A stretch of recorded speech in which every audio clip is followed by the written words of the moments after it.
Bonjour frères et sœurs, nous allons aujourd'hui inaugurer le chapitre 9 de notre lettre, de notre épître aux Hébreux. Et je vous lis les 7 premiers versets. Le thème aujourd'hui de notre méditation, c'est « Dieu nous veut auprès de lui ». Dieu nous veut auprès de lui.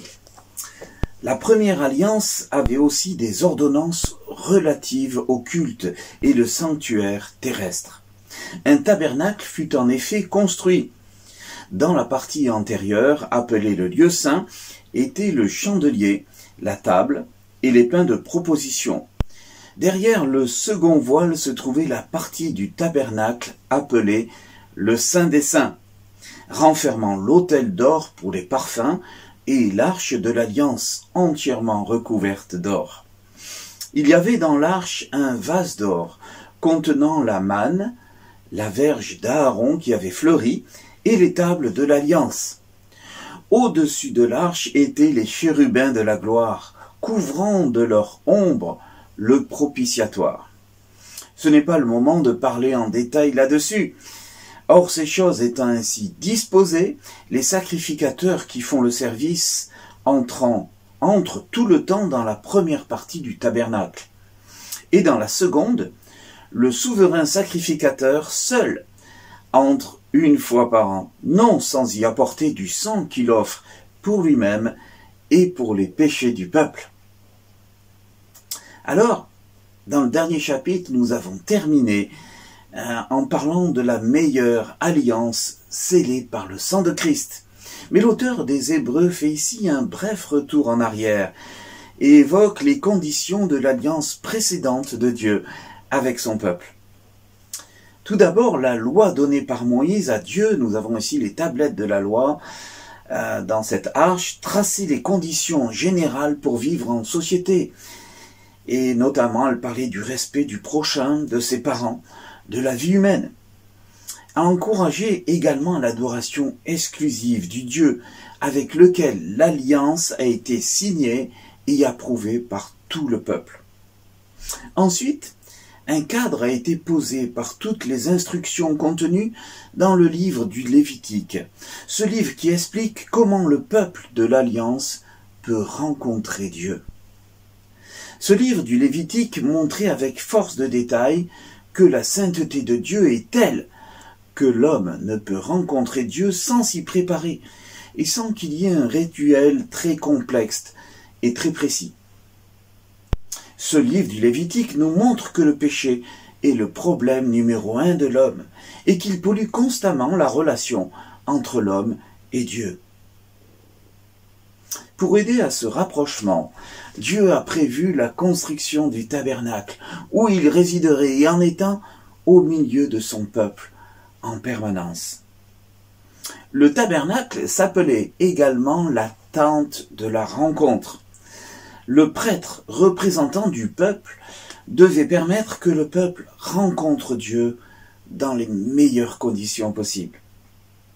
Observons maintenant quelques instants le lieu très saint, la deuxième salle du tabernacle, où le grand prêtre et lui seul ne pouvaient pénétrer qu'une seule fois par an.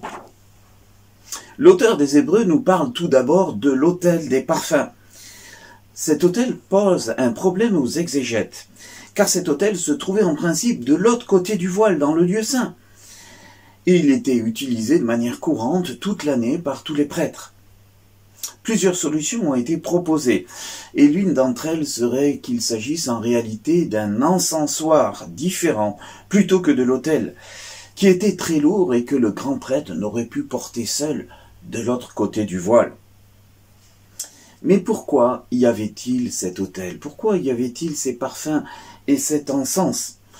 Il s'agissait, là encore, de tenir compte de la sainteté de Dieu.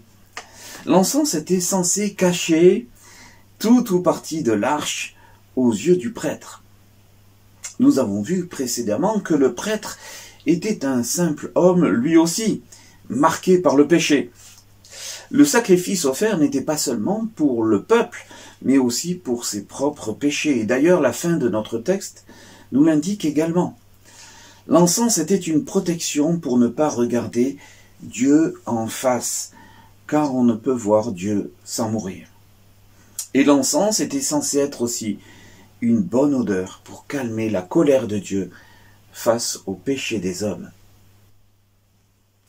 Observons maintenant le deuxième objet que nous décrit l'auteur de l'Épître aux Hébreux. Il s'agit de la fameuse arche de l'Alliance. L'arche contenait un vase d'or contenant la manne, la verge d'Aaron et les tables de l'Alliance. La manne, c'était le pain de Dieu qu'il a créé spécialement pour nourrir son peuple, une population de 1 million de personnes tout de même, et cela pendant 40 années consécutives.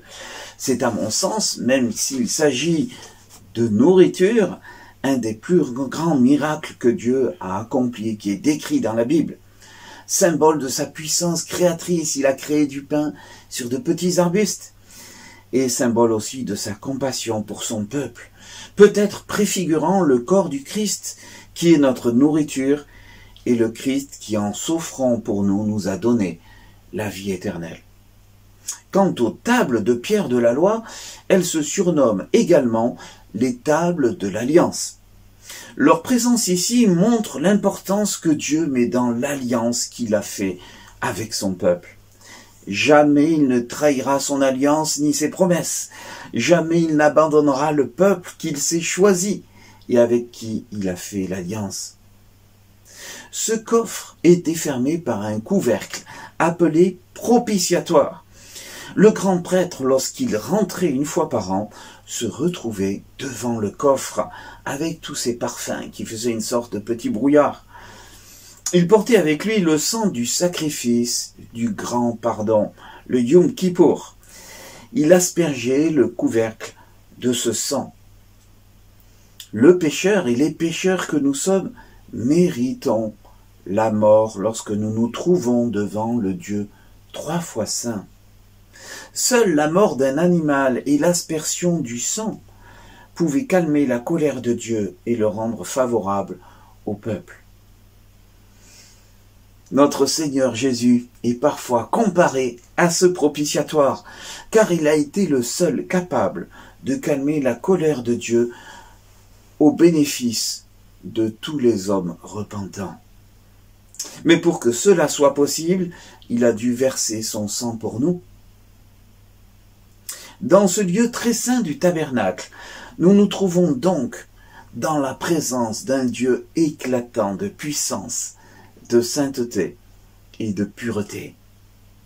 Cela ne doit pas nous effrayer, chers frères et sœurs, mais plutôt nous pousser à admirer la beauté de notre Dieu et sa majesté. Je vous propose donc dans un premier temps ce matin de méditer sur la sainteté de notre Dieu, en réalisant qu'un jour, nous serons pour toujours dans la présence de ce Dieu saint à ses côtés. Et voilà le plan de Dieu. Il est saint, alors il a voulu que nous aussi nous devenions saints pour vivre avec lui pour l'éternité. Deuxième chose, Dieu n'est pas resté dans sa bulle sainte, si l'on peut dire. Il a prévu le couvercle, le propitiatoire pour résoudre le problème du péché. Nous savons que notre divin propitiatoire est Jésus. Nous sommes donc en présence d'un Dieu qui a tout prévu depuis le début. Il savait qu'il y aurait la chute, la séparation, mais il a prévu également le moyen d'arriver à une parfaite réconciliation avec lui. Je vous propose donc de méditer sur ce deuxième point aujourd'hui. Dieu nous veut dans sa présence, c'est sa divine volonté.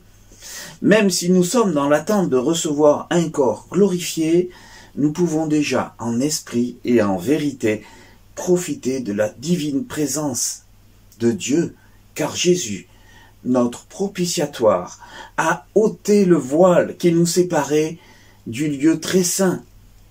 Dès maintenant, chers amis, dès aujourd'hui, à cette seconde, profitons pleinement d'être en communion et dans la présence de notre Dieu.